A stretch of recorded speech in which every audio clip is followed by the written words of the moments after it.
नमस्कार दोस्तों, आज मैं आपको बताऊंगी कि किसी भी प्रोप्राइटरशिप फर्म या फिर इंडिविजुअल को चाहे सैलरी की इनकम हो, बिजनेस की इनकम हो या कमीशन की इनकम हो, हाउस प्रॉपर्टी की, कैपिटल गेन की या कोई और इनकम हो या फिर वो प्रोफेशनल हो, तो उसकी जो फाइनेंशियल स्टेटमेंट है कैसे बनाए जा सकते हैं।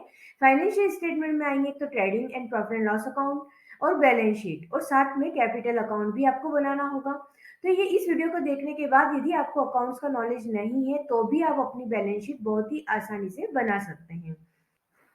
सबसे पहले तो यदि अभी तक आपने मेरा चैनल सब्सक्राइब नहीं किया है तो प्लीज पहले सब्सक्राइब कर दीजिए ताकि आपको रेगुलर अपडेट्स मिलते रहें। सबसे पहले हम देखते हैं trading and profit and loss account. Trading and profit and loss account उनको बनाना है जिनको की जो कि बिजनेस कर रहे हैं। अगर यदि आप सैलरीड हैं, कमीशन की इनकम है, तो फिर आपको ये ट्रेडिंग और प्रॉफिट एंड लॉस अकाउंट बनाने की रिक्वायरमेंट नहीं होती है। आप डायरेक्ट अपना कैपिटल अकाउंट और बैलेंस शीट बनाएंगे। तो पहले हम इसको trading and profit and loss account को समझ लेते हैं। सबसे ऊपर आपको अपनी फर्म का नाम लिखना है। यदि आप अपने खुद के नाम से बिजनेस करते हैं तो आप यहाँ पर अपना खुद का नाम लिखें। उसके बाद trading and profit and loss account लिखना है। उसके बाद लिखना है फॉर द पीरियड और यहाँ पर पीरियड देना है कि किस पीरियड के लिए आप बना रहे हैं। ये जो ट्रेडिंग और प्रॉफिट एंड लॉस अकाउंट बनता है वो सिर्फ एक निश्चित पीरियड के लिए ही बनता है। अब जैसे यहाँ पर मैंने पीरियड लिया हुआ है 1 अप्रैल 22 से लेके 31 मार्च 23 का। तो 1 अप्रैल 22 से लेके 31 मार्च 23 के दौरान जितने भी इनकम और एक्सपेंसेस हुए हैं बिजनेस में, ध्यान रखिए यहाँ पर इनकम और एक्सपेंसेस सिर्फ और सिर्फ बिजनेस के आएंगे। तो जितने भी आपके इनकम और एक्सपेंसेस हुए हैं वो सभी आपको यहाँ पर लेने हैं, लेकिन कौन से पीरियड के, इसी पीरियड के होने चाहिए। पर अब जैसे मान लीजिए कि 2021 का कोई एक्सपेंसेस है वो अभी आपने पे किया, तो क्या वो इस अकाउंट में आएगा? नहीं आएगा। आपको सिर्फ इस साल से रिलेटेड जितने भी ट्रांजेक्शन है वो आपको लेना है। जैसे कि सबसे अब देखते हैं, इसमें यहाँ पर आपने लिख लिया। उसके बाद आपको दो साइड कॉलम बनेंगे। एक तरफ होता है इसका डेबिट साइड, देखिए यहाँ से यहाँ तक इसका डेबिट और इधर से इधर होगा क्रेडिट। फर्स्ट पर्टिकुलर्स आएगा, पहला कॉलम आपका बने, ये डेबिट साइड है आपकी। उसके बाद अमाउंट का, मैंने अमाउंट का एक कॉलम और लिया है। आप चाहे तो ना भी ले, डायरेक्ट आप ये मेन कॉलम ही ले सकते हैं। मैंने इसलिए लिया है कि यहाँ पर यदि आपको कुछ एक साथ जैसे 3-4 एंट्री है और उसको एक साथ आपको कैलकुलेट करके लिखना है तो आपको इजी हो जाए। तो आप चाहे तो डायरेक्ट ये वाला कॉलम भी ले सकते हैं। ऐसे ही इधर भी पर्टिकुलर्स और अमाउंट का कॉलम आपको लेना है। ये जो साइड होती है वो डेबिट है और इधर वाली साइड जो है वो क्रेडिट साइड कहलाती है। डेबिट में सारे एक्सपेंसेस आएंगे, ध्यान रखिएगा। डेबिट साइड में सभी एक्सपेंसेस, इस साइड जो है सब एक्सपेंसेस आएंगे और इस साइड जो है आपके सारे सभी इनकम आएगी, जहां जहां से हमको इनकम बिजनेस में हो रही है। ठीक है। अब सबसे पहले हमको लेना है, हम पहले इनकम की बात कर लेते हैं। सबसे ऊपर अब देखिए, अभी इसमें भी ट्रेडिंग और प्रॉफिट एंड लॉस अकाउंट दो अकाउंट है। अब ट्रेडिंग अकाउंट की बात करें तो ट्रेडिंग अकाउंट में वो इनकम आती है, इनकम और एक्सपेंसेस आते हैं जिसमें कि आप बिजनेस करते हैं, जो डायरेक्ट होते हैं, डायरेक्ट इनकम और एक्सपेंसेस होते हैं वो ट्रेडिंग अकाउंट में आते हैं। डायरेक्ट कौन से? जैसे कि मान लीजिए आप मोबाइल का बिजनेस कर रहे हैं, तो जितने भी मोबाइल की सेल्स हो रही है वो सेल्स क्या है? आपकी डायरेक्ट इनकम है। तो वो मोबाइल की सेल्स यहाँ पर आ जाएगी। उसके बाद यदि उसी का स्टॉक है आपके पास तो ऊपर आएगा। परचेस है, मोबाइल की परचेस है तो वो यहाँ पर आ जाएगी। और डायरेक्ट एक्सपेंसेस जितने भी सेल और परचेस से जुड़े डायरेक्ट एक्सपेंसेस है, परचेस से जैसे कि परचेस, आपने सामान परचेस किया और उस पर आपको आपने मजदूरी पे की तो वो आपका डायरेक्ट एक्सपेंसेस हो गया। तो वो डायरेक्ट एक्सपेंसेस जितने भी है वो ट्रेडिंग अकाउंट में आ जाएंगे।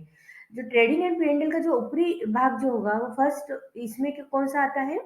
ट्रेडिंग अकाउंट होता है। ट्रेडिंग अकाउंट में सिर्फ डायरेक्ट इनकम और डायरेक्ट एक्सपेंसेस जो कि डायरेक्ट परचेज और सेल्स से रिलेटेड है वही यहाँ पर आएंगे।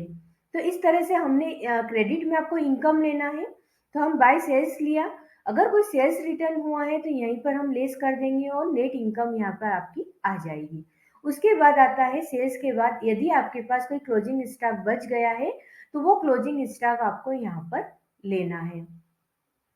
अब क्रेडिट साइड में तो एक तो आपकी सेल्स आ जाएगी, दूसरा क्लोजिंग स्टॉक आ जाएगा। उसके बाद अब बात करते हैं डेबिट साइड। डेबिट साइड में सबसे पहले तो हमारा जो ओपनिंग स्टॉक था वो यहाँ पर आ जाएगा। ओपनिंग स्टॉक देखिए, उसके बाद आपको ओपनिंग स्टॉक के बाद अपने को लेना है परचेस लेना है। परचेस ली वैसे ही परचेस में से परचेस रिटर्न को माइनस करके नेट परचेस ले लेंगे हम। उसके बाद परचेस से रिलेटेड जितने भी डायरेक्ट एक्सपेंसेस है वो यहाँ ले लेंगे। उसके बाद ग्रॉस प्रॉफिट। अब इस सेल्स में से ये जो टोटल थे सेल्स प्लस क्लोजिंग स्टॉक, इसमें से हमने ये सारे एक्सपेंसेस घटा दिए हैं और जो यहाँ पर मैंने फार्मूला लगाया हुआ है और फिर जो आपका प्रॉफिट आ रहा है वो है आपका ग्रॉस प्रॉफिट। ये प्रॉफिट कौन सा कहलाएगा? ग्रॉस प्रॉफिट कहलाएगा। यदि आप प्रोफेशनल है तो आप यहाँ पर अपना रेवेन्यू ले सकते हैं सेल्स की जगह और यहाँ पर अपने रेवेन्यू से रिलेटेड एक्सपेंसेस ले सकते हैं। चलिए उसके बाद हम आते हैं। अब देखिए ये ग्रॉस प्रॉफिट अगर आपका हो सकता है यहाँ पे जरूरी नहीं, यदि प्रॉफिट आता है मतलब आपकी सेल्स और क्लोजिंग स्टॉक ज्यादा है आपकी परचेस ओपनिंग स्टॉक और एक्सपेंसेस से, तो आपको प्रॉफिट आया है। लेकिन हो सकता है कि आपकी जो परचेस है वो ज्यादा है, सेल्स आपकी कम हुई है, आपको मार्जिन कम है, तो आप क्या करेंगे यहाँ पर आपका लॉस आ जाएगा। तो लॉस किस साइड आएगा? यहाँ पर बाय ग्रॉस लॉस, यहाँ पर आपका लॉस आ जाएगा। अब हम आते हैं प्रॉफिट एंड लॉस अकाउंट पे। प्रॉफिट एंड लॉस अकाउंट में हमको यदि आपको ग्रॉस प्रॉफिट हुआ है डेबिट में, ग्रॉस प्रॉफिट हुआ है तो आपको अमाउंट किधर आएगी? डेबिट में आएगी। तो हम यहाँ ग्रॉस प्रॉफिट हमें डेबिट का हमको क्रॉस लेना है, तो क्रॉस प्रॉफिट किधर आ जाएगा? Profit and loss. ये नीचे की साइड जो है वो है आपका प्रॉफिट एंड लॉस अकाउंट। तो यहाँ अच्छा जो प्रोफेशनल है उनको आप ट्रेडिंग अकाउंट बनाने की रिक्वायरमेंट नहीं होती। ट्रेडिंग अकाउंट वही लोग बनाते हैं जो कि ट्रेड करते हैं। अगर आप ट्रेडिंग नहीं करते, आप सर्विस प्रोवाइडर हैं, तो फिर आपको ट्रेडिंग अकाउंट बनाने की जरूरत नहीं है। आप डायरेक्ट आप प्रॉफिट एंड लॉस अकाउंट बना सकते हो और यहीं पर आप अपना रेवेन्यू ले सकते हो और यहाँ पर आपके एक्सपेंसेस आ जाएंगे। ठीक है, आपको ग्रॉस प्रॉफिट निकालने की रिक्वायरमेंट नहीं होती है। चलिए अब यदि ग्रॉस प्रॉफिट हुआ तो हमने इधर इसको क्रेडिट में ऐसा के ऐसा ले लेंगे बाय ग्रॉस प्रॉफिट, और यह बीच में आपको टोटल जरूर कर देनी है। यहाँ पे आपका ट्रेडिंग अकाउंट एंड हो गया। अब इस ट्रेडिंग अकाउंट से क्या आया? आपके पास ग्रॉस प्रॉफिट आया, तो इधर अगर मान लीजिए ग्रॉस लॉस आएगा तो वो इस डेबिट साइड में आएगा। ठीक है, अब उसके बाद आपकी जितनी भी इनडायरेक्ट इनकम या इनडायरेक्ट एक्सपेंसेस होते हैं वो सभी किस में आएंगे? आपके प्रॉफिट एंड लॉस अकाउंट में। तो यहाँ पर जैसे कि मान लीजिए कि आपको कमीशन की इनकम भी हुई है, डिस्काउंट भी रिसीव्ड हुआ है, और भी कोई इनकम हुई है, इंटरेस्ट रिसीव्ड हुआ है, तो वो सब आपके इनकम जितनी भी वो क्रेडिट साइड में यहाँ आ जाएगी। और जितने एक्सपेंसेस जो बच गए हैं डायरेक्ट तो हमने ऊपर ले लिए, अब जो इनडायरेक्ट एक्सपेंसेस है जैसे कि सैलरी है, ऑफिस एक्सपेंसेस है, इलेक्ट्रिसिटी है, कंसल्टेंसी है, बैड डेब्स होता है, सारे एक्सपेंसेस यहाँ पर आ जाते हैं। जैसे सैलरी है, एडवर्टाइजमेंट, रेंट है, कंसल्टेंसी फी, कन्वेंस, बैड डेट, ये तो सिर्फ मैंने एक एग्जांपल के तौर पे लिए हैं, और भी बहुत सारे एक्सपेंसेस होते हैं, वो सारे एक्सपेंसेस आपको यहाँ लेने हैं। एक चीज और ध्यान रखिएगा, बैड डेब्ट्स और डेप्रिसिएशन। बैड डेब्ट्स वो अमाउंट होती है जैसे कि आपके डेटर्स हैं जिनसे कि आपको पैसा लेना है, लेकिन आपको पता है कि आप उनसे रिकवर नहीं कर पा रहे हैं और अब वो अमाउंट रिकवर नहीं होगी, तो वो बैड डेब्ट्स की जो अमाउंट है वो यहाँ पर जाएगी। एक तरफ तो आपके डेटर्स कम हो जाएंगे। कोई भी ट्रांजेक्शन यदि होता है तो उसके दो इफेक्ट होते हैं, तो दो इफेक्ट में बैड डेब्ट्स की अमाउंट एक तो यहाँ पर हम डेबिट में ले लेंगे क्योंकि एक तरह से ये हमारा एक्सपेंसेस ही हो गया है, हमारा प्रॉफिट कम कर दिया इसने, तो यहाँ पर आपका डेबिट में आ जाएगा और डेटर्स भी इससे कम हो जाएंगे इतनी अमाउंट से।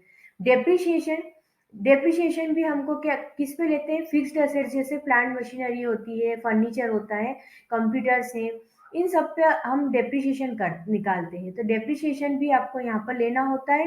और ये डेप्रिशिएशन का दूसरा इफेक्ट क्या जाएगा कि आपकी जो प्लांट मशीनरी है वो इतनी अमाउंट से, प्लांट मशीनरी फर्नीचर जिस पे भी आपने डेप्रिशिएशन लिया है वो कम हो जाएंगे। तो डेप्रिशिएशन की अमाउंट यहाँ पर लेंगे और वहां पर उसको उस असेट्स में से माइनस करते हैं। इसी से क्या करते हैं हम? डेप्रिशिएशन माइनस कर देते हैं। डेप्रिशिएशन इसलिए हम इसमें ले लेते हैं एक्सपेंसेस के रूप में क्योंकि हम नेट प्रॉफिट का एक हिस्सा एक डेप्रिशिएशन के रूप में ले लेते हैं, ताकि क्योंकि कोई भी मशीन है, ये फर्नीचर है, तो वो धीरे धीरे उसकी वैल्यू कम होती जाती है, तो वो भी तो हमारा एक्सपेंसेस ही है। ऐसा तो नहीं कि आपने 1 लाख रुपए में आज फर्नीचर खरीदा तो वो आज 10 साल पहले खरीदा तो उसकी आज भी वैल्यू 1 लाख रुपए, आज तो उसकी वैल्यू कुछ भी नहीं है। तो हमको क्या करना है? उसकी वैल्यू हर साल कम करते जाना है।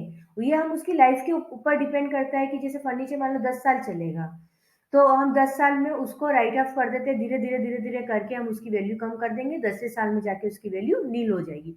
तो इस तरह से हम डेप्रिशिएशन निकालते हैं।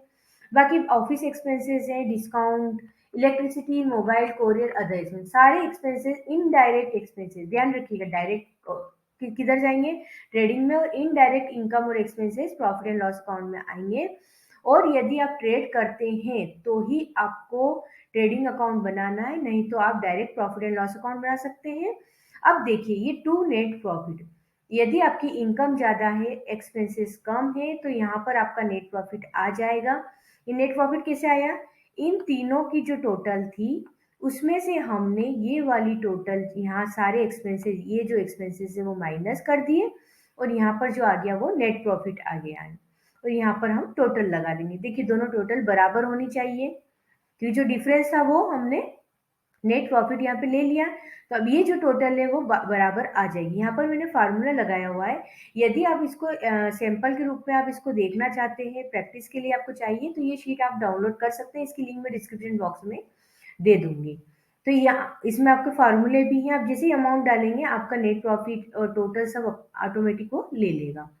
अब देखिए मैंने बताया था कि ट्रेडिंग, ये आपका नेट प्रॉफिट, और यदि मान लीजिए नेट लॉस आएगा, मान लो आपके एक्सपेंसेस ज्यादा होगा इनकम से, तो नेट लॉस आएगा, तो आपको इधर की साइड आपको नेट लॉस लिखना होगा क्रेडिट में।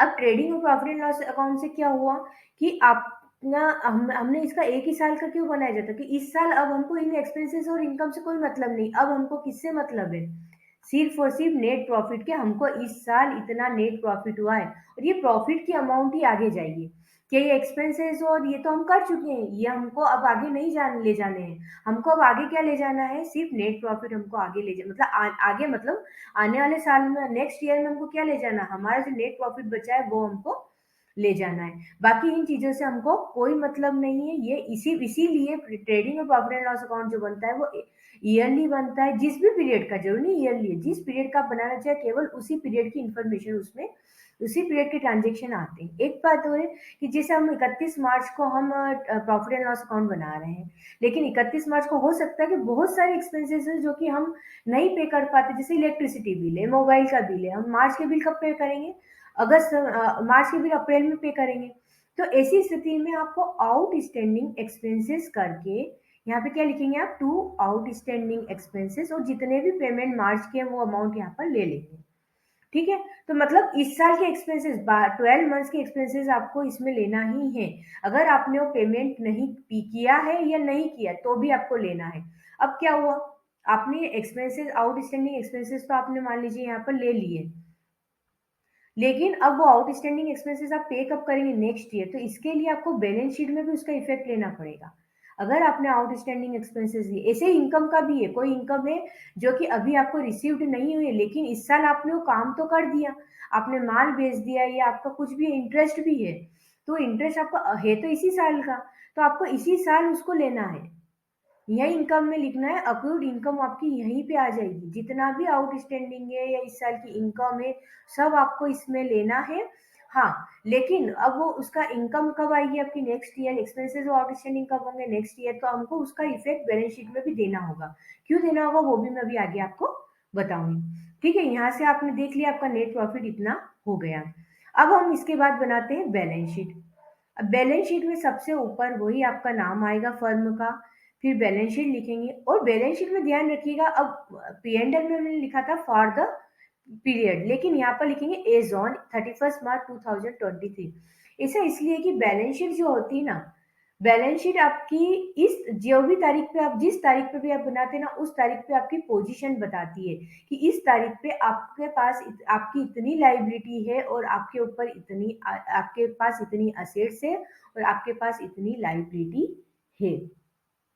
तो इसीलिए इसको जो होता है ये एज ऑन बनती है, मतलब किसी एक डेट पे बनती है, इस 31 मार्च के दिन के लिए बन रही है कि इस दिन आपके पास इतनी लाइबिलिटी और असेट्स है।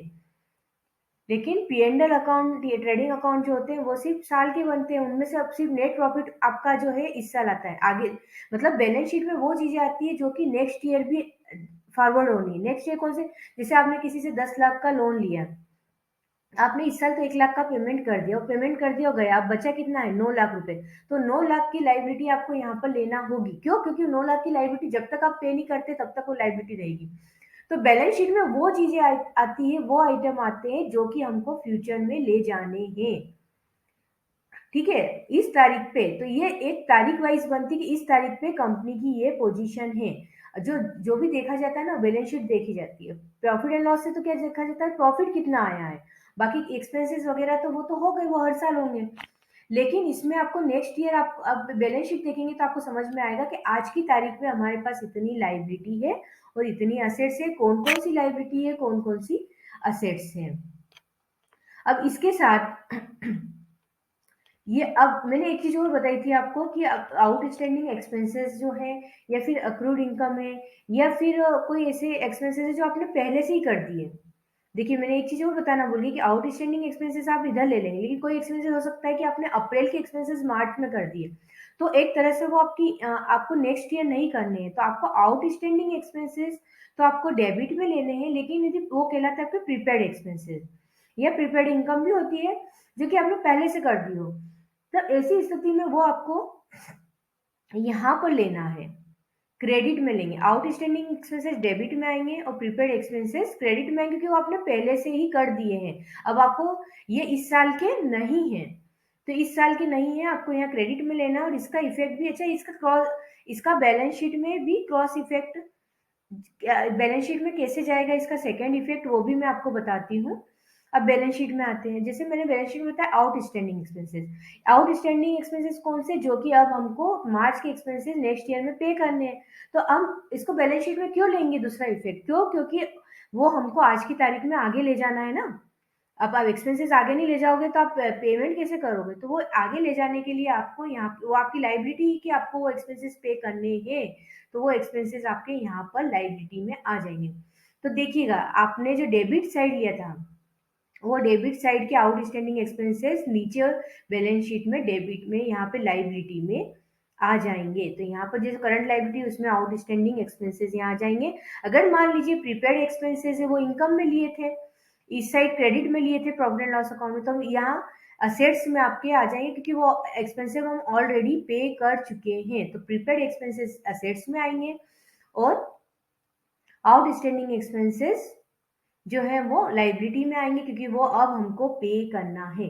लाइबिलिटी वो होती है जो कि हमको आगे पे करना है, असेट्स वो होती है जो कि हमारी असेट्स है, अब हमको उसको पे नहीं करना है। ठीक है, वो हमारी क्या है, असेट्स है। तो इस, और ये भी ध्यान रखिएगा कि जिस जो एक्सपेंसेस का बताया सेम इनकम का भी अपोजिट हो जाएगा। इनकम का केस में क्या हो जाएगा, यदि आपको इनकम है जो कि आपकी इनकम अभी तक आपको नहीं मिली है, तो वो आपको असेट्स में आ जाएगी, और ये इनकम जो आपको ऑलरेडी नेक्स्ट ईयर की मिल चुकी है वो आपकी लाइबिलिटी में आ जाएगी, क्योंकि वो इस साल आपको नहीं मिलेगी। तो आपको इस तरह से जो एक्सपेंसेस, अगर कोई भी चीज एक्सपेंसेस की बात हो रही तो उसका अपोजिट आप इनकम पे लागू कर सकते हैं। चलिए, अब हम बैलेंस शीट को समझ लेते हैं। लाइबिलिटी में आपकी कैपिटल सब ऊपर, यहाँ पे बात करते हैं लाइबिलिटी, लाइबिलिटी में कैपिटल। अच्छा, लाइबिलिटी में कैपिटल को, लाइबिलिटी की होती है कैपिटल को, तो सब हमारी पूंजी है वो, तो कैपिटल आपकी लाइबिलिटी इसलिए होती है क्योंकि हम यहाँ पर क्या मानते हैं कि बिजनेस है। ठीक है, बिजनेस में आपने पैसा लगाया है, तो उस पैसे से आपको क्या चाहिए, इनकम चाहिए होती है, आप उसके में रिटर्न चाहते हैं ना। तो बिजनेस के लिए तो एक तरह से ये एक, बिजनेस के पॉइंट ऑफ व्यू से आप सोचेंगे तो ये आपकी लाइबिलिटी ही होगी, क्योंकि मालिक से हमने इतना पैसा लिया है, ऑनर से इतना पैसा लिया है, और बिजनेस को पैसा रिटर्न करना है, तो वो भी कैपिटल जो होती है वो आपकी लाइबिलिटी में आती है। उसके बाद है कैपिटल के बाद, अभी कैपिटल कहाँ से ही वो मैं अभी आपको बताऊंगी। इसके लिए आपको एक कैपिटल अकाउंट बनाना पड़ेगा। उसके बाद सिक्योर्ड लोन, सिक्योर्ड लोन ले या लॉन्ग टर्म लोन भी ले सकते हैं, शॉर्ट टर्म लोन भी, आप जिस भी नाम से चाहें वो आप ले सकते हैं। सिक्योर्ड लोन में जो जो सिक्योर्ड लोन में वो लोन लाइबिलिटी आती है जिसके लिए अगेंस्ट आपने कुछ मॉर्गेज किया हुआ है, सिक्योर किया, जैसे कार लोन लिया है, तो आपने कार जो रहती है आपकी, अगर आप पेमेंट नहीं करेंगे तो आपके बैंक वाले क्या करेंगे, आपकी कार ले जाएंगे, तो वो क्या हो गया, सिक्योर लोन हो गया। होम लोन होता है तो उसमें होम आपका मॉर्गेज रहता है, तो वो होम लोन सिक्योर्ड लोन हो गया। यदि आपने अपनी कोई प्रॉपर्टी दी है लोन के लिए, तो वो आपका सिक्योर्ड लोन है। अनसिक्योर्ड लोन जो हम फ्रेंड्स और रिलेटिव से लेते हैं, जिसमें हमको कोई भी प्रॉपर्टी गिरवी नहीं रखना होती है, वो अनसिक्योर्ड लोन होते हैं, वो यहाँ पर आ जाते हैं। ये अब नहीं भी तो आप long term short term loan, या आपके एक दो लोन है तो आप डायरेक्ट भी लिख सकते हैं, जरूरी नहीं है कि इस हेडिंग के लिए ली। देखिए, यहाँ पर हम प्रोप्राइटरशिप हम इंडिविजुअली बना रहे हैं, उसमें कोई निश्चित फॉर्मेट नहीं होता है, आप अपने हिसाब से उसको एडजस्ट कर सकते हैं, ये प्रॉपर हेडिंग देना भी जरूरी नहीं होता है। करंट लाइबिलिटी वो लाइबिलिटी होती है जो कि हमको विद इन 1 ईयर पे करनी होती है, जैसे कि ट्रेड पेबल है, क्रेडिटर्स है, बिल्स पेबल है, आउटस्टैंडिंग एक्सपेंसेस है। तो ये सब क्या होती है, करंट लाइबिलिटी। यहाँ पर जैसे मैंने टोटल ले लिया है, आप अगर चाहें तो ट्रेड पेबल, बिल्स पेबल और भी जितनी भी लाइबिलिटी है वो सब यहाँ पर उसकी टोटल लेकर आप यहाँ पर अलग अलग लिख कर यहाँ पर उसकी टोटल ले सकते हैं। मैंने यहाँ पर अभी आपको समझाने के लिए सिर्फ टोटल ले ली है। अच्छा, करंट लायबिलिटी में आपको जैसे अगर कोई लोन लिया है तो उसका विद इन 1 ईयर का जो इंटरेस्ट होता है ना, वो भी आपकी करंट लायबिलिटी होती है, क्योंकि वो आपको 1 साल के अंदर आपको इंटरेस्ट का पेमेंट करना होता है, तो वो करंट लायबिलिटी में आता है। ये बात की हमने बैलेंस शीट की। अब हम आते हैं लायबिलिटी साइड की, अब हम आते हैं असेट्स में। सबसे पहले आपको फिक्स्ड असेट्स लेना है। फिक्स्ड असेट्स में क्या क्या आ जाते हैं जो कि फिक्स्ड होते हैं, जैसे कि प्लांट एंड मशीनरी है, फर्नीचर है, व्हीकल है, और भी कुछ हो सकते हैं, आपके पास कंप्यूटर है। तो ये सब जितने भी हैं या फिक्स्ड असेट्स में आप ले सकते हैं। यहाँ पर भी असेट्स में आपको हेडिंग देना जरूरी नहीं है, आप चाहें तो डायरेक्ट भी ले सकते हैं। अच्छा, यहाँ पर आप ध्यान रखिएगा, मैंने तो एक साथ अमाउंट ले लिया, आप अलग अलग लिखिए तो ज्यादा अच्छा रहेगा। आप डायरेक्ट भी लिख सकते हैं, जैसे plant and machinery, furniture, vehicle, इन सबकी डायरेक्ट अमाउंट भी लिख सकते हैं। और इसमें से ये अमाउंट क्यों कौन सी है, इसमें से आपकी जो लास्ट ईयर की जो अमाउंट थी उसमें से आपने क्या किया है, डेप्रिसिएशन डिडक्ट कर लिया है। उसके बाद हम आते हैं इन्वेस्टमेंट पे। यदि आपने कोई अमाउंट इन्वेस्ट की है, जैसे कि एफडी की है, गोल्ड में इन्वेस्ट किया है, शेयर्स में इन्वेस्ट किया है, तो वो सारी आपको यहाँ पर आ जाएगी अमाउंट। उसके बाद लोन एंड एडवांस, आपने किसी को लोन दिया है। देखिए, लोन लिया होगा तो लाइबिलिटी में, अगर लोन दिया है तो वो तो हमारी असेट्स हुई, हमको लेना है पैसा, तो वो यहाँ पर आएगा, आपका असेट्स में आ जाएंगे। उसके बाद डिपॉजिट की हो, जैसे कि रेंट डिपॉजिट है, टेलीफोन के लिए डिपॉजिट है, बहुत सारे हमको डिपॉजिट देने पड़ते हैं, वो डिपॉजिट की अमाउंट यहाँ पर आएगी एसेट्स में। करंट एसेट्स में वही आपको 1 ईयर के अंदर जो भी आपके कन्वर्टेबल होती है असेट्स, उसको लेते हैं, जैसे कि स्टॉक है, डेटर्स है, कैश और बैंक बैलेंस है, वो यहाँ पर आपका आ जाता है। अब मैंने आपको शुरू में बताया कि कोई भी इंडिविजुअल है, अगर वो बिजनेस नहीं करता है तो उसके लिए सिर्फ आपको ट्रेडिंग और प्रॉफिट एंड लॉस अकाउंट नहीं बनाना, उसको डायरेक्ट अपनी बैलेंस शीट बनाना है। उसमें उसकी अपनी खुद की सारी असेट्स आ जाएगी, अपनी लाइबिलिटी आ जाएगी, और उसको साथ में एक कैपिटल अकाउंट भी बनाना होता है, वो भी हम देख लेते हैं। अब देखिए कैपिटल अकाउंट, यहाँ पर आप देखेंगे इसी कैपिटल अकाउंट का बैलेंस यहाँ पर गया है। ये जो बैलेंस है कहाँ से आया है, ये इस कैपिटल अकाउंट से ही आपका बैलेंस आया है, वो आप कैपिटल अकाउंट देखते हैं। बैलेंस शीट की टोटल जो होती है, हमेशा ध्यान रखिएगा, बराबर होती है। बैलेंस शीट की टोटल जितनी आपकी असेट्स है उतनी लाइबिलिटी होगी। क्यों? क्योंकि हर ट्रांजेक्शन के दो इफेक्ट होते हैं, तो आपके बैलेंस शीट में जितनी लाइबिलिटी है उतनी असेट्स होगी, तभी आपका। अब कुछ लोग क्या करते हैं कि कैपिटल अकाउंट नहीं बनाते, बल्कि पूरी बैलेंस शीट बना ली, सारी लाइबिलिटी भी डाल दी, इधर असेट्स भी डाल दी, लाइबिलिटी भी डाल दी, और जो डिफरेंस बैलेंसिंग फिगर आया ना वो उसको कैपिटल में लिख देते हैं। आप चाहें तो आप भी ऐसा कर सकते हैं। तो इस तरह से बैलेंस शीट की टोटल हमेशा असेट्स और लाइबिलिटी साइड बराबर होगी। अब बात करते हैं कैपिटल अकाउंट की। कैपिटल अकाउंट में आपको सबसे पहले तो यदि लास्ट ईयर की यदि आपकी बैलेंस शीट है तो उसमें से आप ओपनिंग कैपिटल अकाउंट का ओपनिंग बैलेंस ले लीजिए। अगर हो सकता है आपने ओपनिंग बैलेंस ले लिया, उसके बाद आपको जो नेट प्रॉफिट था, यदि आपका प्रॉफिट आता है तो वो क्या हुआ, वो आपका प्रॉफिट कैपिटल अकाउंट में जुड़ जाएगा। मैंने अभी तक आपका प्रॉफिट ऊपर बैलेंस शीट में नहीं लिया था, प्रॉफिट कहाँ लेना है आपको, कैपिटल अकाउंट में। या फिर आप डायरेक्ट भी चाहे ना तो यहीं पर बैलेंस शीट में आप कैपिटल अकाउंट, ओपनिंग बैलेंस, फिर ओपनिंग बैलेंस में नेट प्रॉफिट, फिर माइनस ड्राइंग करके आप यहाँ भी एडजस्ट, आप यहाँ पे भी कैलकुलेशन दिखा सकते हैं, नहीं तो आप अलग से बना लो, ज्यादा अच्छा रहता है।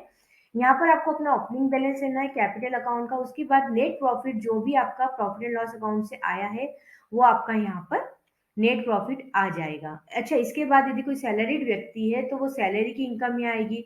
यदि आपकी इंडिविजुअल की कमीशन की इनकम है तो वो यहाँ आ जाएगी। जितनी भी आपकी इनकम है वो सब किस में आएगी, इनकम हमेशा किस में आती है, क्रेडिट। देखिए ध्यान रखिए, एक्सपेंसेस डेबिट में, इनकम क्रेडिट में, लाइबिलिटीज भी जो है सारी लाइबिलिटी आपकी डेबिट में आती है, सॉरी क्रेडिट। बैलेंस शीट में ये उल्टा हो जाता है, जो लाइबिलिटी है वो उसका बैलेंस क्या होता है, ये सब जितने भी लाइबिलिटी है ये क्रेडिट बैलेंस है इसका, तो जितने भी क्रेडिट होती है लाइबिलिटी वो सब यहाँ ही आएगी। और असेट्स का बैलेंस हमेशा डेबिट होता है, तो ये जो डेबिट है बैलेंस शीट में उल्टा हो जाएगा, डेबिट, असेट्स का बैलेंस डेबिट होता है, लाइबिलिटी का बैलेंस क्रेडिट होता है, और प्रॉफिट एंड लॉस अकाउंट में इनकम क्रेडिट होती है और एक्सपेंसेस डेबिट होती है। ये चार चीजें आप हमेशा ध्यान रखिएगा। कैपिटल अकाउंट में आपको क्रेडिट में जितनी भी आपकी इंडिविजुअल की इनकम है, सारी इनकम यहाँ पर आ जाएगी। और अब बात करते हैं डेबिट में। जब इनकम क्रेडिट में आएगी तो डेबिट में क्या आएंगे? एक्सपेंसेस। उसको हम नाम दे देंगे टू ड्राइंग्स। ड्राइंग्स मतलब आपने बिजनेस से इतना पैसा ले लिया है। अब आपने अपने एक्सपेंसेस भी तो किए होंगे। अपने एक्सपेंसेस किए होंगे, डायरेक्ट आप चाहें तो एक्सपेंसेस के नाम भी यहाँ पर दे सकते हैं।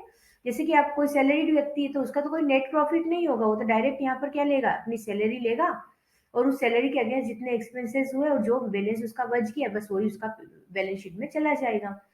तो यहाँ पर आप सारी इनकम ले लें। अच्छा, एक चीज और ध्यान रखिएगा, इनकम टैक्स। यदि इनकम टैक्स पे किया गया है तो इनकम टैक्स भी ड्राइंग की अमाउंट है, वो इनकम टैक्स भी आपका एक्सपेंसेस है और वो यहाँ कैपिटल अकाउंट में आएगा, न कि आपका प्रॉफिट एंड लॉस अकाउंट में, क्योंकि इनकम टैक्स व्यक्ति की इनकम पे लगता है। ठीक है ना? इसलिए इनकम टैक्स आपको यहाँ पर उसकी जो टोटल इनकम होगी उसी पे लगेगा। इंडिविजुअल की टोटल इनकम पर इनकम टैक्स लगता है, तो ये इनकम टैक्स की अमाउंट कैपिटल अकाउंट में आएगी।